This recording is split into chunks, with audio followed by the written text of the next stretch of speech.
Quem iria imaginar que Jujutsu terminaria com o autor mandando o dedo do meio pra gente? Eu preciso elogiar a audácia desse gato caolho maldito em desenhar o dedo do Sukuna dessa forma, bem na última página do mangá, como se ele próprio estivesse mandando todo mundo ir se fuder. Quem diria que esse seria o final de Jujutsu Kaisen, literalmente a última página. E a primeira coisa que eu queria dizer é: cadê o funeral do Gojo?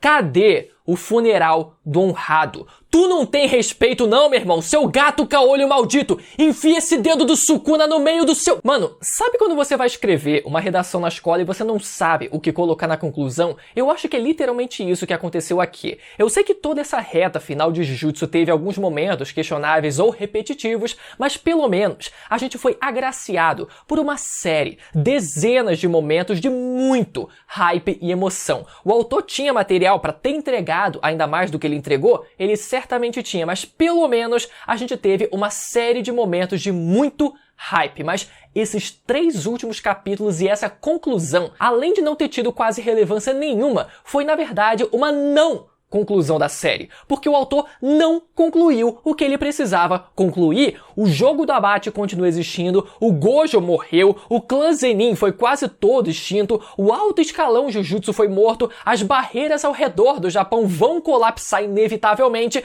e o que o autor decide fazer? Mandar o dedo pra tudo isso e mostrar todo mundo feliz, como se nada disso tivesse acontecendo. Afinal, o amanhã a gente vê depois. Então, definitivamente, a pior parte de toda essa conclusão foi a não conclusão de tudo que precisava de uma conclusão. E isso que eu nem falei, galera, da conclusão dos personagens ainda, em particular a conclusão do próprio Sukuna. Como assim, aos 45 do segundo tempo, o maldito decide começar a refletir sobre os seus atos, cogitando voltar como uma boa pessoa, ou então lá, né, uma pessoa diferente na próxima encarnação. Além disso, finalmente descobrimos o grande anúncio que seria feito nessa semana, que não se trata de uma continuação de Jujutsu, mas sim de uma nova série feita pelo autor de Jujutsu, que sinceramente, galera, já que o final de Jujutsu não teve de fato uma conclusão, bem que poderia realmente continuar a história do mangá. Bom, pelo menos eu disse pra vocês que ainda não tinha confirmação de vazamento nenhum, mas eu confesso que eu também criei uma certa expectativa, assim como vocês, né? Ainda mais com o gancho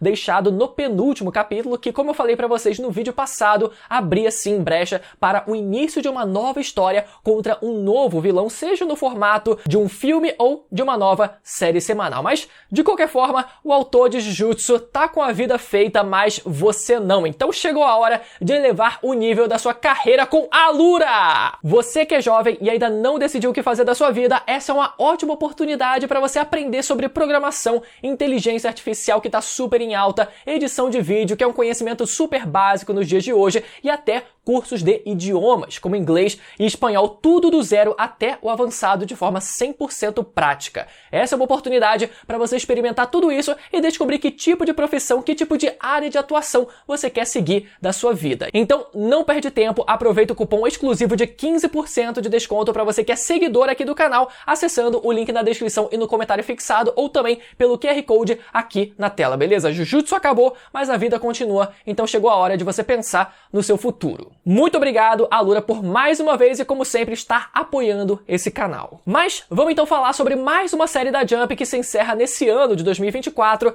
de forma desastrosa. Nesse vídeo, a gente vai dissecar todos os pontos positivos e negativos de toda essa reta final. Vocês podem ver que o vídeo tá assim grande porque um final de mangá como esse precisa, porém, não antes de você tirar o último dedo do Sukuna do cu do Gege Akutami e martelar o botão do like e fazer um pacto vinculativo comigo, que é conferir a sua inscrição no canal com o sininho ativado para ajudar a gente a continuar expandindo o domínio desse canal, porque ainda vai sair vários vídeos de Jujutsu aqui no canal. Galera, já que esse é o nosso último review oficial do mangá de Jujutsu, eu queria relembrar com vocês os melhores e os piores momentos dessa reta final até a conclusão que a gente teve nesse último capítulo, até porque esse é um vídeo especial e merece isso. Vamos lá. O grande ponto de virada dessa reta final certamente se deu quando o Sukuna possuiu o corpo do Megumi. Isso foi um hype absurdo, principalmente porque já havia uma suspeita de que o Gojo enfrentaria o Megumi de alguma forma, levando em consideração uma capa colorida desenhada pelo próprio autor de Jujutsu. E com o Megumi sendo possuído pelo Sukuna, essa suspeita acabou virando realidade. Inclusive, foi justamente nesse capítulo que eu comecei a revisar o mangá semanalmente aqui no canal. Depois, a gente teve um dos momentos mais aguardados da história, que foi a libertação do Gojo, com o Honrado chegando e botando o infinito na mesa e mandando o Kenjaku medir meça aí, meu amigo. A distância que tem o meu infinito, Kenjaku. E após isso, o agendamento da batalha final contra Sukuna. Um mês se passa e não tem como esquecer da abertura lendária dessa batalha, com o Honrado lançando aquele vazio roxo 200% inesquecível, com a ajuda da Utahime e do velho da guitarra, e mandando Sukuna: pensa rápido, meu amigo, se liga esse roxo aqui. Foi nessa época, inclusive, que eu platinei o cabelo e disse que foi pra torcer pelo Gojo, mas aquela foi só mais uma das minhas mentiras. Eu só queria platinar o cabelo e coincidiu de ser na mesma época dessa luta, né? E foi nessa época também, e essa parte é verdade, que eu comecei a trabalhar com um ilustrador para que ele fizesse as artes que eu uso nas thumbnails aqui do canal até hoje. Então eu preciso agradecer a ele por isso, porque sem ele eu não conseguiria ter espalhado tantas verdades e algumas inverdades ao longo de todos esses meses. Morre o Honrado e começa então a batalha dos feiticeiros contra o Sukuna. Chega o Itadori com aqueles braços amaldiçoados que levantou um hype absurdo, depois a expansão de domínio do Higuruma, que o Sukuna conseguiu se livrar da forma mais roubada possível, meritíssimo. E daí que o meu cliente causou um ataque genocida na cidade mais populosa do mundo. Tem que ver o contexto, meritíssimo. Aí o juiz, parando pra pensar: pô, até que faz sentido, o homem não se defendeu bem, o homem é réu primário, então tira só o chocalho dele e vai embora. Sério, se a gente visse o Sukuna invocando o Mahoraga advogado, ele se adaptando para virar um advogado e começasse a defender o Sukuna ali no tribunal, ia ser muito melhor. Chega então o Yuta revelando a expansão de domínio dele no maior estilo Unlimited Blade Works, muito foda. Teve o Itadori revelando a sua expansão de domínio, muito foda também. O problema é que o mangá acabou e a gente não teve qualquer explicação do nome ou como aquela merda funciona. A gente só pode deduzir que o Itadori concede à sua vítima uma última chance de se arrepender, senão a vítima é toda cortada com desmantelar. Do outro lado, tivemos o Takaba usando a sua suposta expansão de domínio, acredito eu, que também não ficou muito claro, contra o Kenjaku, um poder muito apelão, mas ao mesmo tempo limitado pelo próprio usuário, né? E uma habilidade carregada de uma série de piadas e referências impossíveis da gente aqui entender, já que era um monte de piada e referência para o público japonês. Então todo esse monte de diálogo não teve impacto nenhum aqui pra gente, mas pelo menos a gente pôde ver a versão do Kenjaku gostosa e pelo menos foi o suficiente para que o plano desse certo. E o mais engraçado foi o Takaba terminando a luta deitado no chão, sem a gente saber se o infeliz tinha morrido ou só decidido tirar um cochilo mesmo. Foi uma morte totalmente anticlimática pro Kenjaku? Foi, mas convenhamos que a gente já teve a oportunidade de ver o máximo do Kenjaku em combate durante a sua luta contra a Yuki, onde ele usa todas as suas técnicas ao máximo para poder sobreviver. Então, de certa forma, a gente já tinha sido saciado dessa vontade de ver o Kenjaku em ação durante aquela luta, e por isso o autor pôde se dar ao luxo, né, se dar ao direito de fazer uma morte anticlimática como aquela. Eu só queria ter visto mais da habilidade de transferência de corpos do Kenjaku, né, no caso partindo da iniciativa do próprio Kenjaku e não do Yuta, né, no caso com ele sendo decapitado e derrotado pelo Yuta, o Kenjaku tentando possuir quem quer que seja para poder sobreviver, seja o cérebro dele criando pernas e saindo correndo por aí, seja alguma maldição salvando o cérebro dele e levando para outro lugar, algo que tornasse a sua derrota em algo ainda mais difícil e quase impossível e justificasse esse maldito ter conseguido sobreviver por mais de 1000 anos. Enfim, voltamos então para a batalha contra o Sukuna, e apesar do meme dele estar só se aquecendo o tempo inteiro, de fato, por boa parte da luta ele não estava estava lutando com tudo porque os feiticeiros não estavam conseguindo forçar ele a ir até o máximo. Mas ainda assim, a queda do Sukuna como um todo foi muito boa de acompanhar e eu não acho que foi arrastada como algumas pessoas acharam. Na verdade, a luta contra o Sukuna só pareceu arrastada pela fórmula usada pelo autor de cada semana aparecer um feiticeiro novo para enfrentar o Sukuna e ficar nesse ciclo um tempão. E isso só aconteceu porque o autor não pareceu saber trabalhar direito com vários personagens ao mesmo tempo. É só ver que muito da crítica que os fãs fazem ao mangá de Jujutsu é a falta de uma boa construção de mundo que exige que o autor tenha a capacidade e habilidade de trabalhar muitos elementos de forma simultânea. Então, além do cenário macro do universo de Jujutsu, isso também acontece no cenário micro. Por isso, então, que ele evitava colocar vários personagens indo pra cima do Sukuna ao mesmo tempo e decidia seguir o formato de fila para ser mais fácil dele ir conseguindo trabalhar. Então, isso é foda porque caso o autor tivesse explorado mais o trabalho em equipe dos feiticeiros,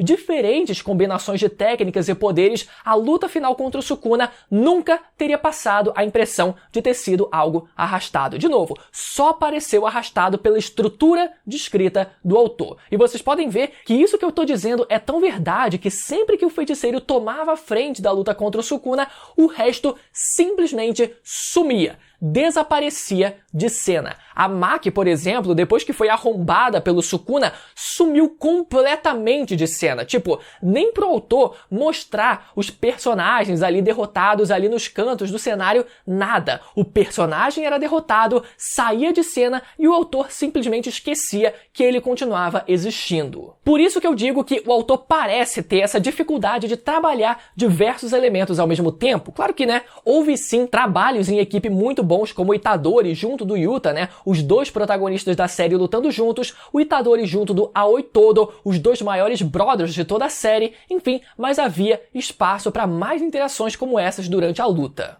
Então, se a gente tira essa fórmula repetitiva que teve em boa parte dessa luta, a queda do Sukuna me pareceu algo muito coerente como um todo. A gente viu o homem tendo a mão cortada para não poder realizar o selo de mão, aí depois ele tem a outra mão cortada para não poder usar a expansão de domínio, aí ele tem o coração perfurado pela Maki, mas consegue fortalecer o coração com energia amaldiçoada, depois ele recupera a técnica amaldiçoada e começa a se curar de novo. Então, todo esse trabalho dos feiticeiros irem desgastando o Sukuna aos poucos e, por outro lado, o Sukuna tentando resistir de toda e qualquer forma possível até que ele finalmente fosse derrotado, foi uma progressão maneira de acompanhar. O gráfico de vida dele ia descendo ali, mas de vez em quando voltava a subir, mas o negócio foi encaminhando para a sua derrota progressivamente. Só uma pena que tenha parecido repetitivo e cansativo ali pelo meio da luta, pelo motivo que eu comentei. E essa aparente falha do autor é até algo interessante porque, por outro lado, ele sabe muito bem trabalhar diversos conceitos e definições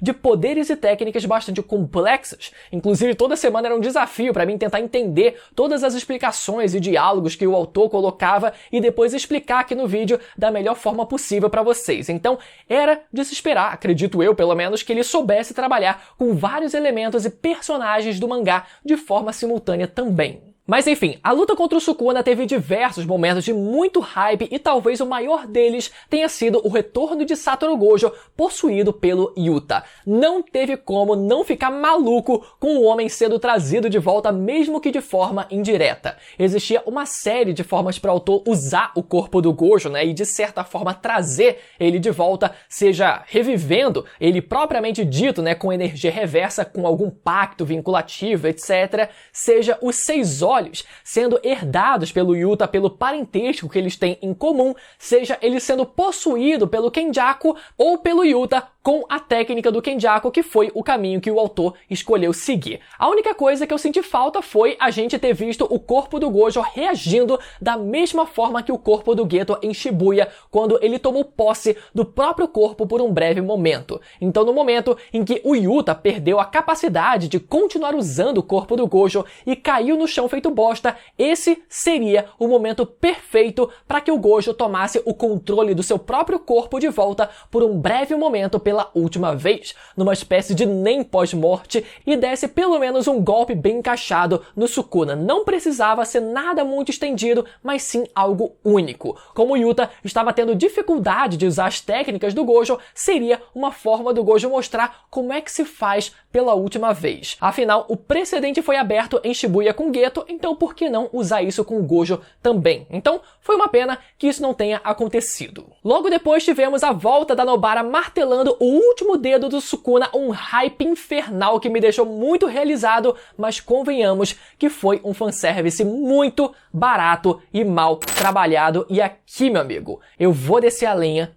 com força. Por mais que o autor queira ter feito esse mistério em torno da Nobara, fazendo a gente ficar semana após semana, de tempos em tempos, resgatando esse mesmo assunto, teorizando se faz sentido a volta dela ou não, só pra gente ficar engajado. Por mais que o autor queira ter feito esse mistério em torno da Nobara, dando dicas de que ela realmente teria morrido, pra no final revelar que ela estava finalmente viva, seria bom se ele tivesse dedicado pelo menos meio capítulo de flashback pra mostrar a reação da Nobara ao despertar depois de quase 2 meses, em coma, se eu não me engano, né? E tendo que processar aquele amontoado de informação sobre tudo o que havia acontecido. A morte do Mahito, que foi ali, né? Logo antes que ela foi de base, o início do jogo do abate, o Megumi sendo possuído pelo Sukuna, a libertação do Gojo, a morte do Gojo, enfim, um monte de informação que ela precisava digerir, mas foi tudo ignorado,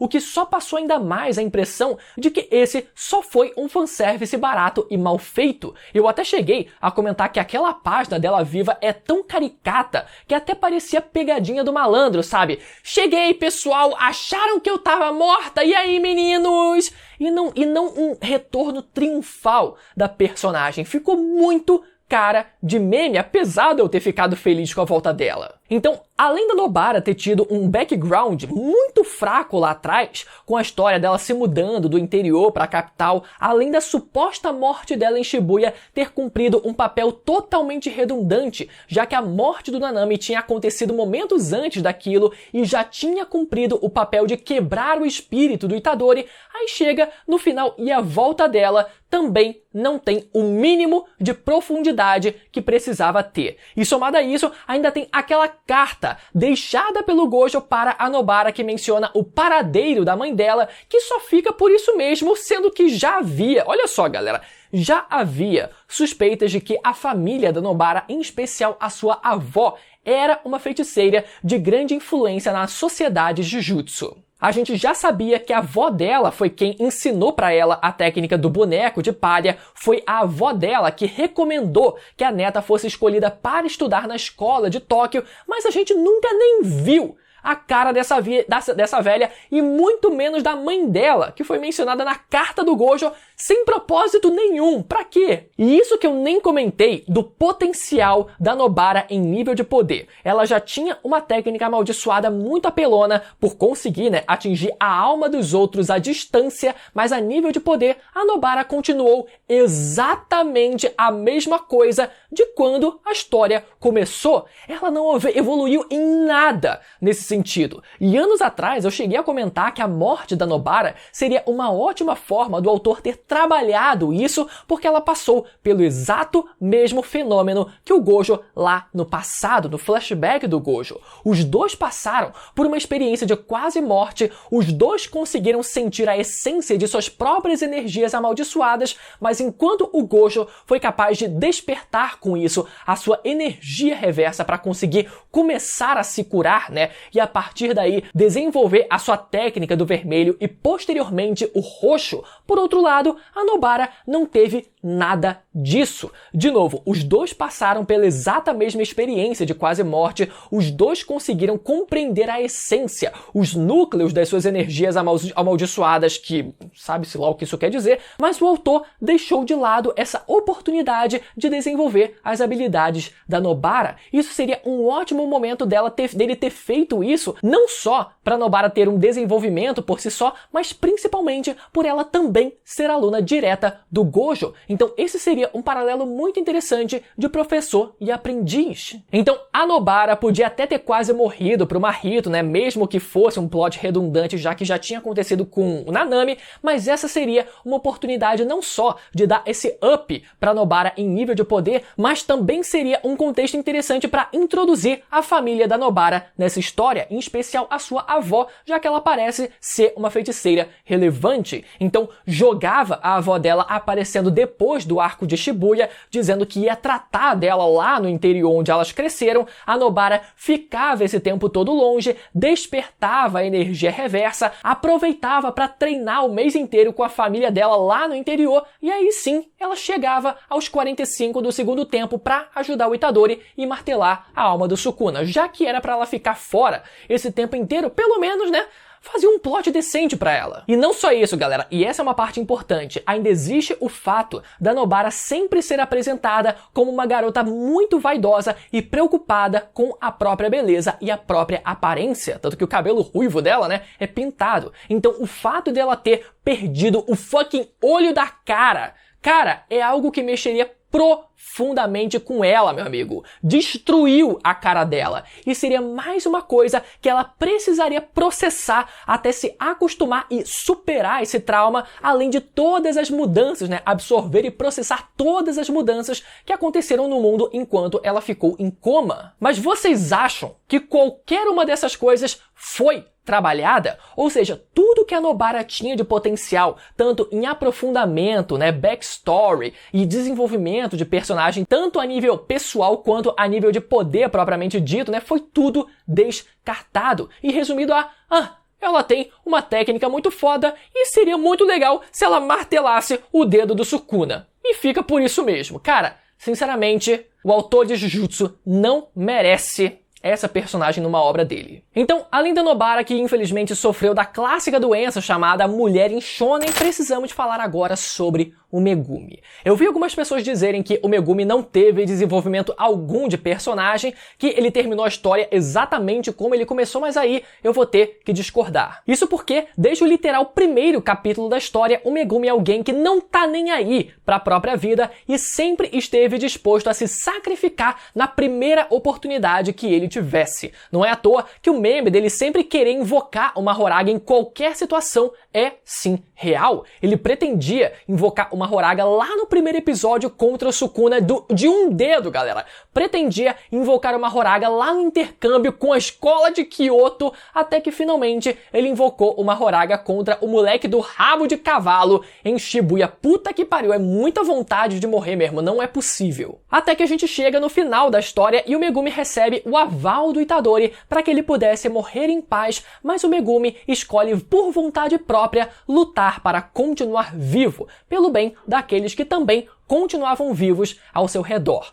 Então sim, o Megumi mudou como pessoa e pelo menos agora ele não pensa em se matar contra cada vilão que ele enfrenta. Ou vocês acham que ele não tentaria invocar uma Horaga nesse último capítulo contra esse moleque random que apareceu? Agora, o meu problema com o Megumi é que todo o potencial que ele tinha como feiticeiro só foi explorado pelo Sukuna ao possuir o corpo dele, e quase nada foi deixado como um mérito a ser conquistado pelo Megumi. E ainda por cima, nem mesmo todo o potencial da técnica das 10 sombras que não foi explorado pelo Sukuna e que o Megumi poderia ter usufruído de graça depois que ele foi solto, nem isso o autor quis trabalhar. Eu já falei com vocês em outros vídeos que o fato do Sukuna ter possuído o corpo do Megumi foi capaz de causar o exato mesmo fenômeno que aconteceu quando o Sukuna possuiu o corpo do Itadori. O Sukuna possuiu o corpo do Itadori e de tanto usar o corpo do garoto em combate, isso fez com que o próprio Itadori tivesse uma facilidade muito maior de evoluir o domínio sobre a sua própria energia amaldiçoada,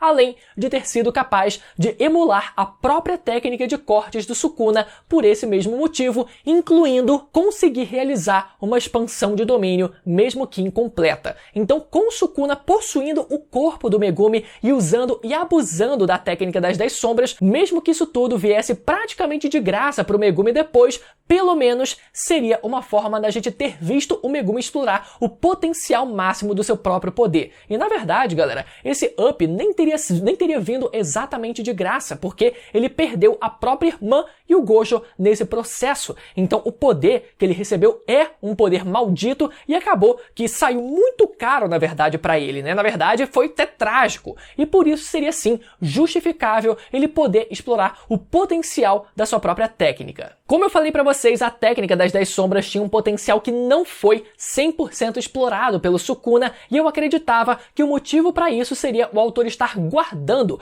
parte do potencial dessa técnica para que fosse explorado pelo Megumi, depois que ele fosse solto, né, obviamente. E as duas coisas que não foram exploradas pelo Sukuna e que poderiam ter sido exploradas pelo Megumi são, primeiro, a fusão de todos os Shikigamis numa única criatura que inclusive herdaria a essência do Mahoraga, mesmo que ele tenha sido destruído, e segundo, a expansão de domínio completa das 10 sombras que o Megumi nunca foi capaz de fazer. A gente sempre viu o Megumi tendo dificuldade em fechar a barreira do seu próprio domínio, mas existia uma forte evidência de que o seu Jardim das Sombras Quimera era uma expansão de domínio aberta que não precisava de uma barreira para ser fechada, né? Assim como a expansão de domínio do Sukuna e do Kenjaku, já que essas são as únicas 3 expansões de domínio que possuem um totem no centro. Então essa era uma possível dica de que todas elas tinham algo em comum, que era a não necessidade de uma barreira para que o domínio fosse concluído. E se a gente parar para pensar, não teria qualquer motivo para que o próprio Sukuna não tivesse usado essas duas habilidades da técnica das 10 sombras. Por isso que eu pensava que o autor estaria guardando isso para o Megumi poder utilizar contra o próprio Sukuna depois que ele fosse libertado. Mas não, ele volta e nem sequer se pergunta ou conversa ou tenta fazer nada disso, nada, sabe? Nem conversa sobre isso com alguém, tipo, porra, agora eu tenho todo esse poder, mas a troco de quê, né? Perdi a minha irmã e os caralho, e é foda, porque o Megumi foi dito como sendo um dos feiticeiros capazes de superar o próprio Gojo, então ele precisava ter demonstrado isso na prática contra o Sukuna. Porra, a única coisa que o cara fez foi puxar o pé do Sukuna pra baixo, só isso, quando ele poderia ter feito muito mais nessa reta final, galera. Tinha o que explorar da técnica das 10 sombras que o Sukuna não explorou, e ao meu ver, completamente de forma arbitrária, e isso poderia ter sido deixado para o Megumi. E sobre aquela carta deixada pelo Gojo para o Megumi falando, né, sobre a morte do pai dele, teve gente reclamando da forma cômica como o Gojo escreveu aquilo, mas eu achei até que bem legal sim, né? Foi bem a cara do Gojo de tentar suavizar a merda que ele precisava falar com aquele tom de comédia. Então, definitivamente não foi algo que me incomodou. Agora, vamos falar sobre o final do Sukuna. O cara é tratado como um literal mal encarnado na Terra desde o começo da série, morre não se arrependendo de absolutamente nada e até dizendo que até entende tudo o que o Itadori diz, mas que não se importa em nada com tudo aquilo, para no último capítulo o autor decidir trazer um pingo de nuance e desenvolvimento para ele. Tipo, o cara é tratado como uma casca vazia do começo ao fim, sem brecha para nenhuma nuance em todas as oportunidades que ele teve, e só agora ele decide começar a refletir sobre alguma coisa. Meu irmão, agora já foi, agora já era. Mas enfim, né? Só pra fim de contexto, nesse último capítulo temos uma conversa deles dois no além, né? O Mahito dizendo que o Sukuna só queria vingança contra aqueles que perseguiram aquele pequenino ser amaldiçoado e indesejado. Aí o Sukuna reflete dizendo que, na verdade, ele tinha sim 2 caminhos diferentes pra trilhar. E nisso a gente vê a Uraume de um lado e sabe-se lá quem do outro, e eu vou supor que seja a Yorozu, né? E ele ainda diz que se houver uma próxima vez, que talvez fosse bom ele seguir um caminho diferente. A gente sabe que maldições sempre renascem, né? Afinal, cada maldição representa o medo da humanidade sobre determinada coisa, então existe a possibilidade do Sukuna reencarnar como uma nova maldição, mas o caso dele é meio imprevisível e incerto de dizer por ele ter nascido como um ser humano normal, né? O que a gente sabe é que o Sukuna atual estava muito próximo de um desastre natural e sabemos que outras maldições surgiram a partir do medo da humanidade sobre desastres naturais, como o Jogo, né? Como a Hanami. Então sim, existe a possibilidade do Sukuna reencarnar como uma nova criatura, apesar disso não implicar necessariamente que ele volte como o Sukuna, propriamente dito, né? Provavelmente seria uma nova criatura que carregaria parte da essência e da identidade do Sukuna, mas ainda assim sendo uma nova criatura. Então, assim, pra mim, o Sukuna terminaria a história como o mal encarnado que ele sempre foi, porque agora é tarde demais pro autor querer trabalhar alguma nuance nele, meu amigo. Já foi, já era. E com isso, o Itadori rezando ali pra ele, pra que um dia ele retornasse como uma boa pessoa nesse mundo, né? Mas essa sendo uma vontade vinda apenas do Itadori e não do Sukuna. Quer ver? É que nem eu dizer que em Dragon Ball Z, o Kid Buu, que era o literal mal encarnado na Terra também, depois de ser obliterado pela Genkidama e o Goku pedir, né, para que um dia ele retornasse como uma boa pessoa, de repente o Kid Buu decidisse pensar, quem sabe não seria interessante, né, seguir um caminho diferente na próxima vida. Claro que o Kid Buu é tão mal encarnado na Terra que nem diálogo ou racionalidade direito ele tinha, né? Já o Sukuna, pelo menos ainda tinha alguma racionalidade, então a comparação pode não ser 100% precisa, mas percebe que ela não é nem de longe uma comparação ilógica de se fazer. Então, pra mim, essa história do Sukuna refletindo pós-vida sobre querer seguir, sabe, cogitar seguir um caminho de paz e amor na próxima vida, pra mim, meu amigo, veio muito tarde. Se isso fosse para ter acontecido, era para ter acontecido em outros momentos, para que a gente chegasse nesse momento com evidências de que isso haveria brecha para acontecer. Agora, outra coisa, e aquele dedo no final do capítulo, hein? Tipo, já foi dito que o 20º dedo do Sukuna não seria capaz de reter, melhor dizendo, a alma dele nesse mundo. Por isso, né, que a gente vê ele no pós-vida nesse capítulo. Mas se a alma dele não existe mais nesse mundo, então qual o sentido de continuar existindo o objeto amaldiçoado que era para reter a alma dele nesse mundo? Não faz mais sentido os dedos desaparecerem com o Sukuna também? Ah, mas foi dito que os feiticeiros iam usar o resto do Sukuna para segurar as barreiras do Japão por um tempo ali determinado. Olha, quando isso foi dito, eu pensei, na verdade, que eles iam usar o resto do que sobrou do corpo do Sukuna, depois que ele foi derrotado pelo Itadori, né? Na real, naquela cena me pareceu muito que o Sukuna seria evaporado por completo, mas a cena não mostra ele chegando a desaparecer totalmente, então eu supus que aquele resto de amoeba suja de areia seria usada pelos feiticeiros para substituir o Tengen. Mas pelo visto parece ter sido o 20º dedo do Sukuna mesmo, o que pra mim não faz sentido pensar que se ainda existe um dedo do Sukuna, porque os outros 19 não continuaram existindo também? Ou eles existem, mas a gente só viu um deles? Até porque a gente viu o Sukuna vomitando um monte de dedo enquanto ele apanhava do Itadori. Então, cadê os outros dedos? E outra coisa, o que aconteceria se o Itadori comesse esse dedo mais uma vez? Tipo, o Sukuna ia voltar? Não, porque a alma dele já não tá mais nesse mundo. Ele só ia ganhar um pouco de energia amaldiçoada? A gente não sabe. Pra mim, aqueles dedos, apesar de indestrutíveis, como a gente sabe que eles são, ainda assim, né, já que a gente tá falando de energia, pacto, etc., eles poderiam, já que eles não retêm mais a alma do Sukuna, terem sido desaparecidos. Mas enfim, independente disso, vale lembrar que essa foi apenas uma medida provisória e que as tais barreiras ao redor do Japão, que a gente nunca nem viu elas na prática, inclusive, vão desaparecer com o tempo. Ou seja, um problema que não foi resolvido e que só foi empurrado com a barriga. Ao invés do autor colocar os feiticeiros para discutirem uma solução definitiva para esse problema ou se prepararem para o que vem por aí, eles só decidem empurrar com a barriga o problema e deixam pra depois mesmo e que se foda, meu amigo. Os feiticeiros estão tipo, depois eu penso nisso, e o autor a exata mesma coisa. O mangá vai acabar mesmo, então eu nem preciso pensar nisso mais também. E aqui a gente chega na parte da conclusão ou a falta de uma conclusão a respeito da sociedade Jujutsu como um todo, que, como eu falei pra vocês no começo desse vídeo, pra mim é a pior parte desse final de Jujutsu. Isso porque a gente não teve uma solução definitiva para essas tais barreiras que protegem o Japão da circulação de mais maldições ao redor do país, e parece que a maioria do elenco nem tá ligando pra isso. A gente viu alguns deles comentando sobre isso, mas Depois a gente vê o que faz, né? A gente teve o Gojo morrendo, o alto escalão Jujutsu morrendo para o próprio Gojo, inclusive, o clã Zenin praticamente extinto, o jogo do abate sem uma conclusão definitiva, e como é que fica todo esse novo paradigma, esse novo status quo da sociedade Jujutsu? Ninguém sabe, e parece que ninguém liga, meu irmão! Tipo, a gente sabe, tudo bem que o velho da guitarra vai assumir ali o alto escalão Jujutsu, mas e aí, como é que fica todo o sistema? E aí vem o autor, e ao invés de concluir isso tudo,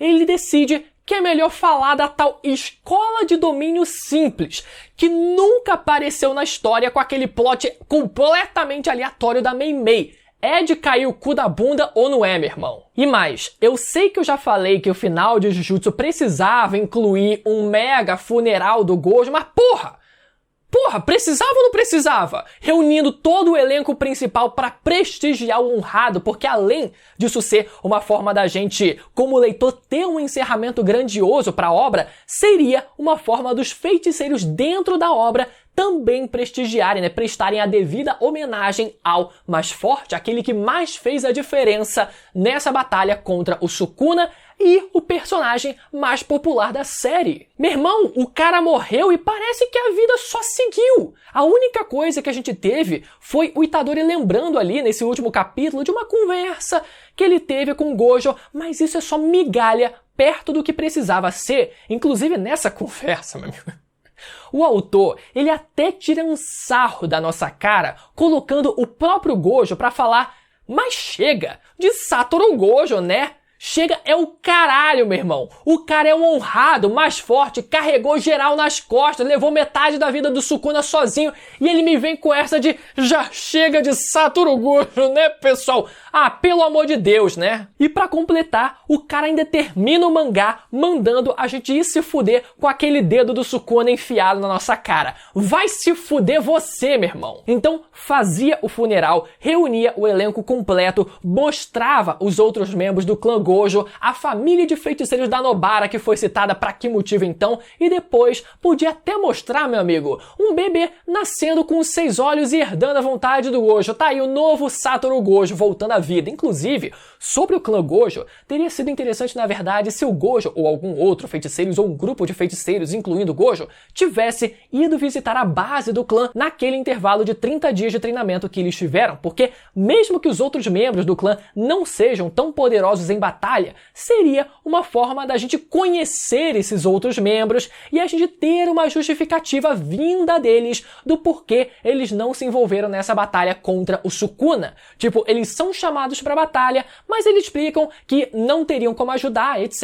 E aí, no final, eles aparecem no funeral do Gojo pra pelo menos prestar homenagem ao líder do clã deles. Então, você vê que a construção de mundo de Jujutsu, além de já não ser uma das melhores, conseguiu ter uma não conclusão no final de Jujutsu, porque um monte de coisa que precisava ter um encerramento simplesmente não teve. A gente não teve o fim do jogo do abate, não teve uma noção do novo paradigma da sociedade Jujutsu, de como o Japão vai ficar quando as maldições começarem a se alastrar por aí, os feiticeiros não estão nem aí pra isso.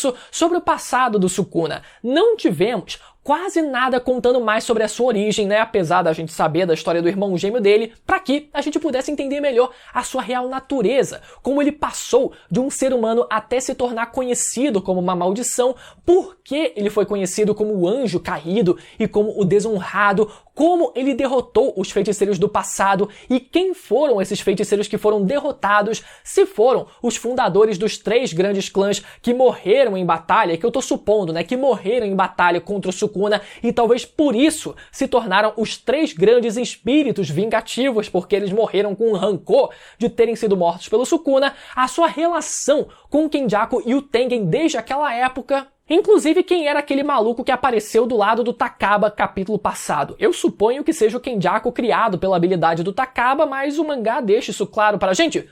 porra nenhuma. Então, cara, é muita coisa que faltava aprofundar a respeito do Sukuna. Eu sei que nada disso era realmente necessário para a conclusão da obra em si, mas seria muito bom aprofundar o personagem e principalmente o universo de Jujutsu, que carece muito de uma boa construção de mundo. É sempre tudo muito preso a um núcleo muito fechadinho de personagens e o autor não consegue trabalhar com algo muito maior do que aquilo. Então, assim, para que o mangá tivesse um final definitivo, como eu já falei 1 milhão de vezes, metia o Itadori se fundindo de novo com o Sukuna e se sacrificando para levar ele junto de uma vez por todas, resgatando dessa forma como o Jujutsu Kaisen começou, só que agora por uma escolha do próprio Itadori como um indivíduo livre e não mais como uma mera engrenagem do sistema, e ainda por cima realizando o sonho do seu avô para que ele morresse rodeado de pessoas queridas, e nesse caso, obviamente, né, o plano do Kenjaku sendo impedido. Ou deixava o Sukuna realizar a fusão da humanidade, mas ao invés disso gerar aquele único espírito amaldiçoado gigante que o Kenjaku imaginava, cada ser humano se fundiria com uma parte do Tengen e se tornaria um feiticeiro ele próprio, e aqueles que já eram feiticeiros se tornariam feiticeiros ainda mais poderosos. Dessa forma, realizando o plano do Kenjaku, o Kenjaku literalmente conseguindo realizar o seu sonho de elevar o nível da energia amaldiçoada a um patamar jamais visto, e balançando dessa forma completamente a estrutura da sociedade Jujutsu e do Japão como um todo. Mas não, o autor preferiu seguir o final feliz genérico e não concluir porra nenhuma do que ele se propôs a fazer. Então, galera, eu não acho que o final foi rushado, nem que foi arrastado, muito pelo contrário, não foi rushado nem arrastado, e nem quem ganhar nem perder vai ganhar ou perder, porque todo mundo perdeu com esse final. O que eu quero dizer com isso é que o mangá teve tempo de trabalhar o que precisava nessa reta final. Ele só decidiu seguir pelo caminho errado ao invés de focar no que era mais importante. E parando para pensar agora, olha só que louco, talvez aquela reflexão do Sukuna nesse capítulo final sobre ele seguir um caminho diferente na sua próxima vida seja, na verdade, uma metalinguagem do próprio autor refletindo sobre as decisões que ele tomou nesse mangá e cogitando seguir um caminho diferente no seu próximo mangá. Mas enquanto isso, o que tivemos foi o autor mandando a gente esquecer do Satoru Gojo e a gente ir à merda com aquele dedo do Sukuna. E assim se encerra Jujutsu Kaisen. Cara, Jujutsu foi uma jornada inesquecível pra mim aqui nesse canal. Foi uma aventura que, apesar dos altos e baixos, eu me diverti muito, toda semana acordando pra ler os spoilers de cada capítulo, queimar um monte de neurônio aqui pra entender e trazer o melhor conteúdo possível aqui pra vocês toda semana. Porra, ficar teorizando sobre a volta do Gojo, sobre enquanto a batalha contra o Sukuna rolava, o que ia acontecer no próximo capítulo, teorizando sobre a volta da Nobara e mais um monte de coisa. Peço desculpas se em algum momento vocês se sentiram enganados por algum bait meu. Isso é tudo culpa do meu ilustrador. Mentira, eu que sempre passo as ideias pra ele, então a culpa, sim, é minha. Mas mesmo com esse monte de bait safado aqui nesse canal, eu garanto pra vocês que eu sempre procurei entregar o melhor conteúdo possível que eu tinha a oferecer pra vocês. Cada vídeo foi uma dedicação enorme e eu acho que essa dedicação se reflete no retorno de vocês, sempre comentando, deixando o like e com cada vez mais gente conhecendo e passando a seguir o canal. É uma obra que eu criei um carinho enorme e é mais uma obra que marcou a história desse canal e sem sombra de dúvidas a história da comunidade de animes e mangás. Certamente a batalha de Satoru Gojo contra Sukuna foi, meu amigo, um dos maiores marcos da história dessa última década. Então eu vou sentir muita saudade de tudo isso. Boku no Hero marcou muito a história desse canal, Shingeki no Kyojin também, então nem se fala, também marcou demais.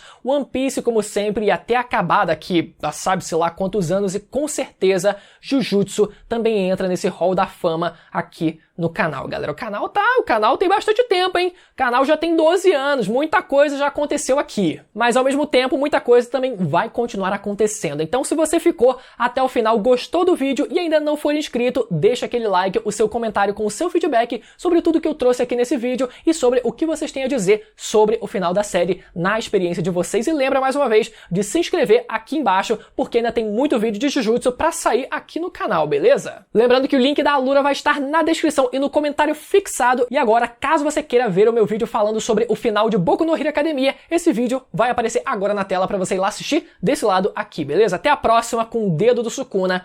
Tchau!